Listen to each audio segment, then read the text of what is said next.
Good morning friends, so welcome to the prelims booster session. आज का पहला topic है socio economic and caste census 2011। ये topic आपके गवर्नेंस के लिए इम्पॉर्टेंट है। तो इंडिया ने जो है डिसएग्रीगेटेड कास्ट डेटा जो है 1931 के सेंसस से लेकर अभी तक जो है वो नहीं पब्लिश किया है, और उसकी वजह से सिग्निफिकेंट गैप आता है हमारी अंडरस्टैंडिंग में कास्ट बेस्ड डेमोग्राफिक्स को। तो सोशो इकोनॉमिक कास्ट सेंसस 2011 में अटैम्प्ट किया गया था इस गैप को ब्रिज करने के लिए, लेकिन कास्ट वाइज पॉपुलेशन डेटा को पब्लिक नहीं किया गया। तो most recent publicly available data जो कास्ट पॉपुलेशंस पर है नेशनल लेवल पर, वो अभी भी 1931 का ही सेंसस है, जो कि से बेस लाइन की तरह एक्ट करेगा। जो अब हम कास्ट सेंसस का डेटा जो है वो इकट्ठा करने वाले हैं 2021 के जो सेंसस के हिसाब से। तो 1941 का जो सेंसस का डेटा कलेक्ट हुआ था कास्ट पर, वो रिलीज़ नहीं किया गया था due to world war second. तो पोस्ट इंडिपेंडेंस सेंसस जो हुए थे उसमें तो डिसएग्रीगेटेड कास्ट डेटा को इंक्लूड ही नहीं किया गया except for broad SC ST figures.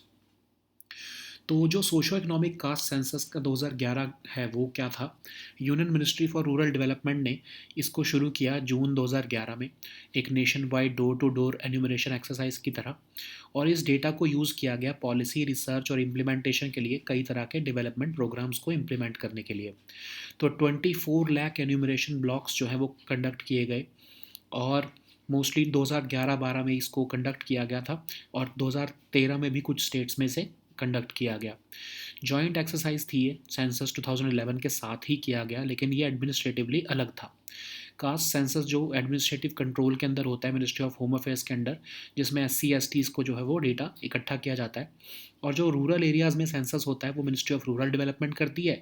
जो अर्बन एरियाज़ में होता है वो ministry of housing and urban poverty ने किया। और जो कास्ट सेंसस का डेटा डेटा होता है जो आपका SC STs का, वो तो होम मिनिस्ट्री ही के अंडर ही होता है, ठीक है। ओवरऑल एडमिनिस्ट्रेशन जो है मिनिस्ट्री ऑफ रूरल डेवलपमेंट के अंडर ही रखी गई थी। तो SECC जो 2011 का डेटा था और सेंसस 2011 में क्या डिफरेंस थे। जो सेंसस 2011 का डेटा था उसको स्टैटिस्टिकल पर्पसेस के लिए यूज़ किया गया। जो SECC 2011 का डेटा था उसको गवर्नमेंट यूज़ के लिए ओपन किया गया, ताकि बेनिफिशरीज आइडेंटिफाई किए जा सके स्कीम्स के लिए। तो डेमोग्राफिक और इकोनॉमिक डेटा जो है वो दोनों में ही कंडक्ट किया गया, जैसे gender, age, marital status, religion, literacy. और अगर हम एडिशनल पैरामीटर्स देखें जो SECC में ऐड किए गए, वो था नेचर ऑफ डिसेबिलिटी, जैसे हेल्थ के लिए, डिसीजेज़, फिर asset ownership, source of income, फिर रूरल स्पेसिफिक डेटा में लैंड होल्डिंग, मैकेनाइज्ड इक्विपमेंट क्या क्या है, tribal group membership, bonded labour, manual scavenging, ये सारा डेटा भी इकट्ठा किया गया। तो सेंसस 2011 जो था उसमें तो सिर्फ SC ST स्टेटस ही पूछा जाता था, कोई कास्ट नेम्स नहीं पूछे जाते थे। लेकिन 2011 का जो SECC डेटा था उसमें डिसएग्रीगेटेड कास्ट डेटा कलेक्ट किया गया, और नेम ऑफ कास्ट और ट्राइब भी जो है अगर एप्लीकेबल हो उसको भी कैप्चर किया गया। तो एज़ पर 1990 का ऑर्डर, शेड्यूल्ड कास्ट जो है वो या तो हिंदू, सिख या फिर बुद्धिस्ट में होती हैं, और शेड्यूल्ड ट्राइब्स जो है वो किसी भी धर्म की हो सकती हैं, ठीक है। नेक्स्ट हम टॉपिक देखते हैं private members bill. Topic political important है। तो वाइस प्रेसिडेंट ऑफ इंडिया ने रिसेंटली एम्फेसाइज किया है कि प्राइवेट मेंबर बिल्स जो हैं वो फॉरवर्ड लुकिंग होते हैं और गोल्ड माइन होते हैं लेजिस्लेटिव प्रोग्रेस के लिए। तो प्राइवेट मेंबर बिल्स जो हैं वो एक लेजिस्लेटिव प्रपोजल होते हैं जो कोई भी मेंबर ऑफ पार्लियामेंट जो कि मिनिस्टर नहीं है, चाहे वो इलेक्टेड हो या नॉमिनेटेड, वो इंट्रोड्यूस कर सकता है। जो ड्राफ्टिंग की रिस्पॉन्सिबिलिटी होती है वो उसी MP के ऊपर होती है। इसको इंट्रोड्यूस करने के लिए एक नोटिस पीरियड देना होता है 1 महीने का, ठीक है, पार्लियामेंट्री रूल्स को फॉलो करते हुए। और जो ये प्राइवेट मेंबर्स बिल होते हैं ये आइडियोलॉजिकल स्टैंड्स, पर्सनल कन्विक्शंस या पब्लिक इंटरेस्ट कंसर्न्स जो उस पर्टिकुलर MP के होते हैं वो शो करते हैं, ठीक है। तो लोकसभा में लास्ट 2.5 आवर्स जो है बिजनेस के, हर फ्राइडे को ईयर मार्क किए जाते हैं प्राइवेट मेंबर बिल्स के लिए, और राज्यसभा में हर ऑल्टरनेट फ्राइडे पर लास्ट के 2.5 आवर्स जो है वो एलोकेट किए जाते हैं। तो अगर हम हिस्टोरिकल रिकॉर्ड और ट्रेंड्स देखें तो इंडिपेंडेंस से लेके अभी तक सिर्फ 14 प्राइवेट मेंबर बिल्स ही जो है वो पास हुए हैं, और उनको प्रेसिडेंशियल असेंट भी मिला है। 17th लोकसभा जो 2019 से 24 की थी उसमें 729 प्राइवेट मेंबर बिल्स इंट्रोड्यूस हुए थे लोकसभा में, और 705 जो है वो राज्यसभा में इंट्रोड्यूस हुए थे। लेकिन सिर्फ 2 पर ही डिस्कशन हुई लोकसभा में, 14 पर डिस्कशन हुई राज्यसभा में। 18th लोकसभा जो 2024 के बजट सेशन से शुरू हुई उसमें सिर्फ 20 MPs ने अभी तक प्राइवेट मेंबर बिल्स इंट्रोड्यूस किए, और उसमें से एक पर भी डिस्कशन अभी तक नहीं हुई है, ओके। नेक्स्ट हम टॉपिक देखते हैं prevention of money laundering act. Topic आपके गवर्नेंस के लिए इंपॉर्टेंट है। तो इन्फोर्समेंट डायरेक्टरेट ने इंटेंसिफाइड एक्शंस शुरू कर दिए हैं अंडर पीएमएलए सिंस 2014, और ये दिखाता है कि किस तरह का इंस्टीट्यूशनल रिस्पॉन्स है इकोनॉमिक ऑफेंसेस पर इंडिया में। तो करप्शन पर किस तरह से जो है वो एक तरह से हम एक्शन ले रहे हैं 2014 से, जब से न्यू गवर्नमेंट आई है। तो prevention of money laundering act जो है वो इनेक्ट किया गया था जनवरी 2003 में, ताकि कॉम्बैट किया जा सके मनी लॉन्ड्रिंग को और कॉन्फिस्केट किया जा सके प्रोसीड्स ऑफ क्राइम को। सेक्शन 3 जो है वो डिफाइन करता है मनी लॉन्ड्रिंग को कि कोई भी तरह का अटैम्प्ट जो प्रोजेक्ट करता है क्रिमिनल प्रोसीड्स को एज अनटेंटेड असेट्स। तो मेन ऑब्जेक्ट क्या है एक्ट के, कि प्रिवेंट और कंट्रोल करना मनी लॉन्ड्रिंग को, अटैच एंड कॉन्फिस्केट करना असेट्स जो कि डिराइव किए जाते हैं क्राइम से, एड्रेस करना रिलेटेड इकोनॉमिक ऑफेंसेस को इंडिया में। पीएमएलए जो है वो मेजर अमेंडमेंट्स की गई हैं उसमें 2009 और 2012 में, ताकि उसके स्कोप को और इन्फोर्समेंट पावर्स को एक्सपैंड किया जा सके। और अभी के अगर हम कंटेक्स्ट में देखें तो ईडी अभी तक 775 न्यू इन्वेस्टिगेशंस कंडक्ट कर चुका है, जिसमें कि 333 प्रोसिक्यूशन कंप्लेंट्स भी फाइल की जा चुकी हैं। तो ईडी है क्या? चीफ इन्फोर्समेंट एजेंसी है पीएमएलए के अंडर, जो कि एम्पावर्ड है इन्वेस्टिगेट, अटैच करने के लिए प्रॉपर्टी और फाइल करने के लिए प्रोसिक्यूशन कंप्लेंट्स को। एक्ट मैंडेट करता है कि ये ईडी जो है रिकॉर्ड करे मेंटेनेंस और क्लाइंट की identity verification bye banks, financial institutions और इंटरमीडियरीज। तो ये एक्ट अलाउ करता है इंटरनेशनल कॉपरेशन भी थ्रू ट्रीटीज़ और एमओयूज़। ठीक है। तो अगर हम देखें तो फोकस एरिया रहा है फेमा पर, जो कि की इन्फोर्समेंट प्रायोरिटी है इस साल में, और फ्यूजिटिव इकोनॉमिक ऑफेंडर्स एक्ट भी, जो 2018 में पास किया गया था जब विजय माल्या का केस सामने आया था। नेक्स्ट हम टॉपिक देखते हैं Indo Pacific maritime domain awareness. ये टॉपिक आपके इंटरनेशनल रिलेशंस के लिए इंपॉर्टेंट है। तो रिसेंटली यूएस के डिफेंस सिक्योरिटी कॉपरेशन एजेंसी ने डिलीवर कर दिया है सर्टिफिकेशन यूएस कांग्रेस को, जिसमें कि अब फॉरेन मिलिट्री सेल जो है इंडिया को होगी। तो Indo Pacific maritime domain awareness जो एक क्वाड का इनिशिएटिव है, जो क्वाड लीडर्स समिट जो टोक्यो में हुई थी मई 2022 में, उसमें लॉन्च किया गया था, ताकि डार्क शिपिंग वेसल्स जो कि अपने ट्रैकिंग सिस्टम्स को ऑफ कर देते हैं ताकि डिटेक्ट ना हो पाए, उनको ट्रैक करने के लिए फास्ट, ब्रॉड और more accurate maritime surveillance network बनाना ज़रूरी था इंडो पैसिफिक रीजन में। तो 3 स्ट्रेटजिक सब रीजन्स आइडेंटिफाई किए गए। एक तो पैसिफिक आइलैंड्स, फिर साउथ ईस्ट एशिया और इंडियन ओशन रीजन। तो प्राइमरी ऑब्जेक्टिव जो है इस इनिशिएटिव का ये है कि एनहेंस किया जाए मैरीटाइम डोमेन अवेयरनेस को, ग्रेटर ट्रांसपेरेंसी लाई जा सके क्रिटिकल सी लेन्स में ऑफ इंडो पैसिफिक रीजन। तो ये एक ऐसी टेक्नोलॉजी और ट्रेनिंग इनिशिएटिव है जो यूज़ करता है advance tools like commercial satellite radio frequency data, ताकि पार्टनर कंट्रीज जो साउथ ईस्ट एशिया, पैसिफिक और इंडियन ओशन रीजन में हैं, उन्हें टाइमली और एक्शनेबल मैरीटाइम इंटेलिजेंस मिल सके अपनी एक्सक्लूसिव इकोनॉमिक जोन्स में प्रोटेक्शन के लिए। ठीक है। तो यूएस ने कुछ सेल भी अप्रूव की है मैरीटाइम सर्वेलेंस टेक्नोलॉजी इंडिया को देने के लिए 131 मिलियन डॉलर्स में, जैसे sea vision software, technical assistance field team training के लिए, रिमोट सॉफ्टवेयर और एनालिटिक्स सपोर्ट, और प्रोग्राम डॉक्यूमेंटेशन एंड लॉजिस्टिक्स। तो सी विजन एक ऐसा सिचुएशनल अवेयरनेस टूल है जो यूज़ किया जाता है वेसल ट्रैकिंग और कोस्टल सर्वेलेंस के लिए। नेक्स्ट हम टॉपिक देखते हैं ऋषिकेश कर्णप्रयाग टनल T8। ये टॉपिक आपके इकोनॉमी के लिए इंपॉर्टेंट है। तो टनल नंबर 8 जो है वो इंडिया की लॉन्गेस्ट रेल ट्रांसपोर्टेशन टनल बनेगी, 14.57 किलोमीटर लॉन्ग, जो कि उधमपुर श्रीनगर बारामूला रेलवे लिंक को भी जो है वो सरपास कर चुकी है। तो ये एक ट्विन टनल है जो देवप्रयाग जानसू स्ट्रेच पर लोकेटेड है। 125 किलोमीटर जो ऋषिकेश कर्णप्रयाग का जो broad gauge rail link project है उत्तराखंड में, उसी का पार्ट है ये। जो 83% जो है इसकी अलाइनमेंट, जो कि लगभग 104 किलोमीटर की बना, वो उसमें सिर्फ टनल्स ही हैं। ये रेल लाइन कनेक्ट करेगी ऋषिकेश को कर्णप्रयाग से, और इसमें 5 डिस्ट्रिक्ट्स आएंगे: देहरादून, टेहरी गढ़वाल, पौड़ी गढ़वाल, रुद्रप्रयाग और चमोली। तो इसमें टनल बोरिंग मशीन्स का इस्तेमाल किया गया है हिमालयन रेल, पहली बार हिमालयन रेल प्रोजेक्ट्स में, और फिर न्यू ऑस्ट्रियन टनलिंग मेथड का भी यूज़ किया गया है। ओके। नेक्स्ट हम टॉपिक देखते हैं green hydrogen certification scheme of India. Topic environment के लिए इंपॉर्टेंट है।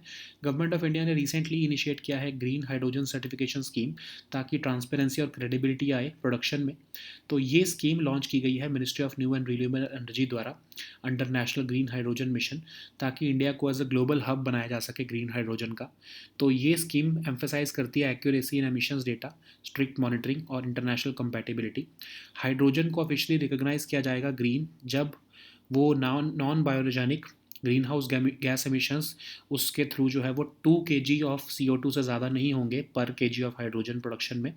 ये स्कीम आउटलाइन करती है कॉम्प्रिहेंसिव सर्टिफिकेशन प्रोसेस प्रोड्यूसर्स के लिए, ताकि वेरीफाई किया जा सके हाइड्रोजन की जो है वो प्रोड्यूस की जा रही है रीन्यूएबल एनर्जी से। तो clear definitions, objectives, role of stake holders, eligible production pathways और एमिशन क्वांटिफिकेशन मेथड सब इसमें स्पेसिफाई किए गए हैं या डिफ़ाइन किए गए हैं।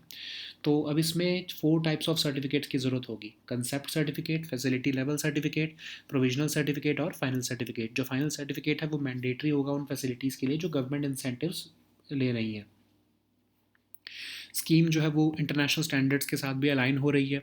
सर्टिफिकेशन इनेबल करेगी प्रोड्यूसर्स को कि वो कार्बन क्रेडिट्स जो है under carbon credit trading scheme access कर सकें, और ये नॉमिनल सी फ़ी एप्लीकेबल होगी फाइनल सर्टिफिकेट अचीव करने के लिए या फिर डिराइव करने के लिए। नेक्स्ट हम टॉपिक देखते हैं विजिंजम पोर्ट। ये टॉपिक इकोनॉमिकली इंपॉर्टेंट है। तो प्राइम मिनिस्टर जो है उन्होंने फॉर्मली ओपन किया है विजिंजम पोर्ट केरला में। तो ये इंडिया का पहला डेडिकेटेड ट्रांसशिपमेंट पोर्ट है, तिरुवनंतपुरम डिस्ट्रिक्ट केरला में पड़ता है। फिर 8900 करोड़ में इसको बनाया गया है अंडर PPP मॉडल। इसको ऑपरेट करेंगे अदानी ग्रुप और केरला गवर्नमेंट इसको मेजॉरिटी स्टेक इसमें होल्ड करेगी। ब्रेक वाटर जो है विजिंजम के वो डीपेस्ट है इंडिया में। इसका नेचुरल ड्राफ्ट ही जो है वो 20 मीटर्स का है। इंडिया का first home built AI powered vessel traffic management system भी जो है IIT मद्रास की मदद से यहाँ पर लगाया गया है। विजिंजम की लोकेशन स्ट्रेटजिक है, सिर्फ 10 नॉटिकल माइल्स दूर है ये की इंटरनेशनल शिपिंग राउट से, और नेचुरली डीप वाटर्स जो हैं वो इसको एक आइडल बनाते हैं अकोमोडेट करने के लिए लार्ज कंटेनर वेसल्स को। अभी तक जो है 75% इंडिया का जो ट्रांसशिपमेंट ट्रैफिक था वो अब्रॉड से हैंडल होता था।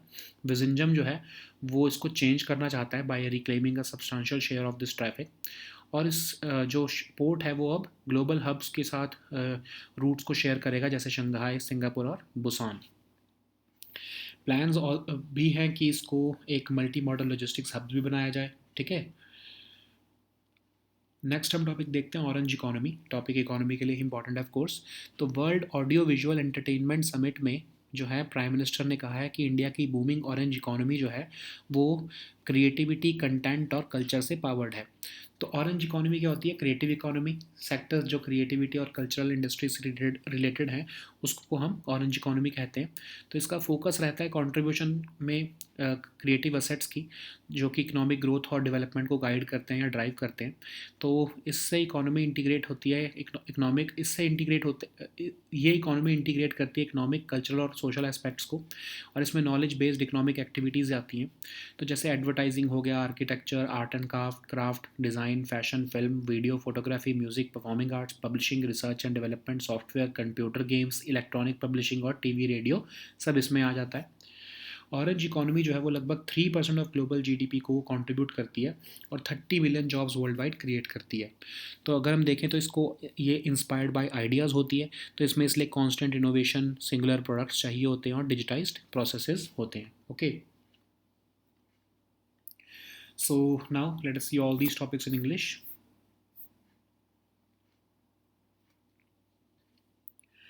So the first topic is socio-economic and caste census 2011. This topic is important for your governance section. So India has not published disaggregated caste data since the 1931 census, and this has created a significant gap in understanding caste-based demographics in India. So the socio-economic and caste census 2011 was an attempt to bridge this gap, but it did not make certain caste-wise population data public. The most recent publicly available data on caste population at the national level was from the 1931 census, which is still serving as the baseline for the caste data. The 1941 census collected caste data, but it was not released due to World War II. The post-independence censuses have not included disaggregated caste data except for the broad SC/ST figures. So the Union Ministry for Rural Development began the SCCC on June 2011 through a nationwide door-to-door enumeration exercise. This data was used for policy, research and implementation of various development programs. The This was conducted in 24 lakh enumeration blocks, each with about 125 households. So the joint exercise with Census 2011 was it was done through this SECC was a joint exercise with Census 2011, but of course it was administratively different. The caste census was under the administrative control of Ministry of Home Affairs, but it was just revolving around SC and ST data. So this SECC data was done by in rural areas by Ministry of Rural Development, in urban areas by Ministry of Housing and Urban Poverty Alleviation, and the overall administration was under the Ministry of Rural Development. So, what is the difference between SECC and the normal census 2011? So, as census 2011 data was confidential and it was used for statistical purposes. The SECC data was open for government use in identifying beneficiaries for schemes, but there were common parameters also like gender, age, marital status, religion, literacy was covered. Additional parameters which were covered in SECC were the health parameters, that is nature of disability and diseases, then economic status, that is asset ownership, employment and economic data, that is source of income, uh, rural specific data, that is land holding, mechanized equipment, tribal group membership, etc. So census 2011 only asked about SC/ST status, not specific caste names at or OBC general category. So SECC 2011 collected the disaggregated caste data, captured the name of caste or tribe if applicable, and as per 1990 order, scheduled caste must be Hindu, Sikh or Buddhist, and scheduled tribes can be from any religion. So the next topic is Private Members Bill. This topic is important for your polity section. So Vice President of India has recently emphasized that private members bills are forward looking and a gold mine for legislative progress. So a private member bill is a legislative proposal introduced by any member of parliament who is not a minister, whether elected or nominated. So the drafting responsibility of a private member's bill lies entirely with that particular MP. For introducing a private member's bill in Parliament, a notice period of 1 month is required under parliamentary rules. The private member bills often reflect the ideological stance, personal convictions, or public interest concerns of that particular MP. So in Lok Sabha, the last 2.5 hours of business on every Friday are earmarked for the introduction and discussion of private member bills. In Rajya Sabha, the last these bills are taken up every alternate Friday for 2.5 hours. So since independence, only 14 private member bills have ever been passed and received presidential assent, and with the last one becoming the law in 1970 only. In 17th Lok Sabha, 729 private member bills were introduced in Lok Sabha and 705 in the Rajya Sabha. Yet only two were discussed in Lok Sabha and 14 were discussed in Rajya Sabha. In 18th Lok Sabha, only 20 MPs introduced these bills, and not a single one was discussed due to disruptions and prioritization of other businesses. Okay. So the next topic is Prevention of Money Laundering Act. This topic is important for our economy section. So Enforcement Directorate has significantly intensified actions under the PMLA since 2014, reflecting a heightened institutional response to economic offences in India. So PMLA was enacted in January 2003 to combat money laundering and confiscate proceeds of crime. Section 3 of this PMLA defines money laundering as any attempt to project criminal proceeds as untainted assets. The main objectives of this act include prevention and control of money laundering, attachment and confiscation of assets derived from crime, addressing economic offences in India. Okay, so PMLA has undergone major amendments in 2009 and 2012 to expand its scope and enforcement powers. As of 2024-25, the ED has initiated 775 new investigations under the PMLA. Okay, so what is ED? ED is the Chief Enforcement Agency under PMLA. It is empowered to investigate, attach property, and file prosecution complaints. The Act mandates record maintenance and client identity verification by banks, financial institutions, and intermediaries. The Act allows international cooperation through treaties and MOUs with foreign governments. So, the focus area for 2025 includes the FEMA and the Fugitive Economic Offenders Act 2018, okay, which the ED is focusing upon. So, the next topic is Indo Pacific Maritime Domain Awareness. This topic is important for your International relations. So recently, the U.S. Defense Security Cooperation Agency has delivered the certification to the U.S. Congress, confirming the possible foreign military sales to India. What is Indo-Pacific Maritime Domain Awareness? It's a Quad-led initiative launched during the Quad Leaders Summit in Tokyo in May 2022. It was introduced to track dark shipping, that is the vessels which switch off tracking systems to evade detection and to build a faster, broader and more accurate maritime surveillance network across the Indo-Pacific region. Three strategic sub-regions of the Indo-Pacific are targeted under this initiative, that is the Pacific Islands, the Southeast Asia and the Indian Ocean region.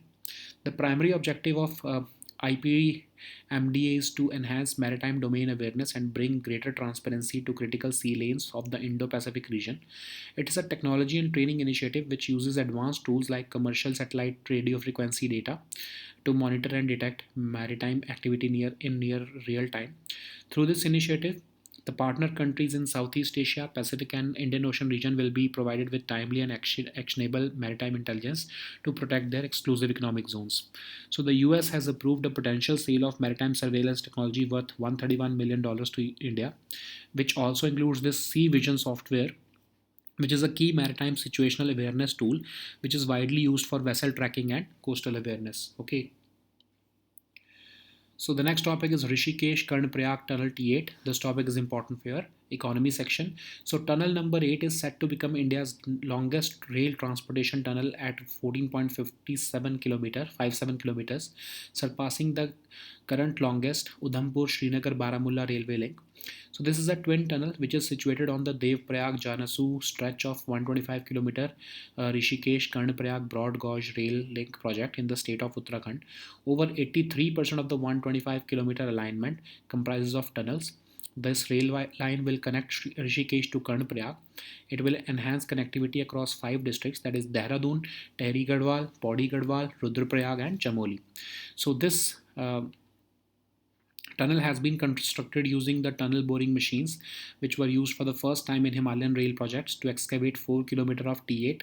Then new Austrian tunneling method was also used to excavate the remaining 4.11 km of the tunnel. Okay. So the next topic is Green Hydrogen Certification Scheme of India. This topic is important for your environment section. So Government of India has recently initiated a Green Hydrogen Certification Scheme to promote transparency and credibility in production. It was launched by the Ministry of New and Renewable Energy under the National Green Hydrogen Mission to establish India as a global hub for green hydrogen production and export. This scheme emphasizes accuracy in emissions data, strict monitoring, and international compatibility. Hydrogen can be officially recognized as green only if it is non-biogenic. Greenhouse emissions do not exceed 2 kilograms of carbon dioxide equivalent per kg of hydrogen. The scheme also outlines a comprehensive certification process for producers to verify that their hydrogen is produced using renewable energy. So it has clear definitions, objectives, roles of stakeholders, eligible production pathways, and emissions quantification methods. So there will be 4 types of certificates: concept certificate, facility level certificate, provisional certificate, and final certificate, which will be mandatory for facilities who are benefiting from government incentives. So this scheme also aligns with international standards like ISO 19870/2023. So this certification also enables producers to access carbon credits under the carbon credit trading scheme, and a nominal fee would be applicable only for the final certificate. So the next topic is Vizhinjam Port. This topic is important for your economy section. So the Prime Minister of India has formally opened the Vizhinjam International Seaport in Kerala, which is located in the town of Thiruvananthapuram district of Kerala. It is India's first dedicated transshipment port, and it has been built at a cost of about 8,900 crore under the PPP model, and it is operated by the Adani Group with Kerala government holding the majority stake. So the breakwater in Vizhinjam is the deepest in India, and it has a natural draft of around 20 meters. It also features India's first home-built AI-powered vessel traffic management system developed with IIT Madras. So the Vizhinjam port is strategically located just 10 nautical miles from a key international shipping route, and naturally deep waters make it ideal for accommodating large container vessels. Until now, 75% of India's transshipment traffic was handled abroad, but now Vizhinjam aims to change that by reclaiming a substantial share of this traffic. This port now shares routes with global hubs like Shanghai, Singapore, and Busan, that is in South Korea. Plans are also underway to turn Vizhinjam into a multimodal logistics hub. So the next topic is orange economy. This topic is important for, of course, your economy section. So at the World Audio Visual Entertainment Summit in Mumbai, PM Modi highlighted India's booming orange economy, which is powered by content, creativity, and culture. So orange economy is also now known as the creative economy. It is a concept which includes sectors which are related to creativity and cultural industries. So this orange economy focuses on contribution and potential of creative assets to drive economic growth and development. So it consists of knowledge-based economic activities, and these are industries based on individual creativity, skill, and talent. So industries within this economy include advertising, architecture, art and craft, design, fashion, film, video, photography, music, performing arts, publishing, R&D, software, computer games, electronic publishing, and TV and radio. The orange economy accounts for 3% of the GDP and 30 million jobs worldwide. And this economy is inspired by ideas. So that's why it is known for constant innovation, singular products, and digitized processes. Okay. So these were our topics for today. We'll meet next time on Monday now with new topics. Until then, goodbye and take care.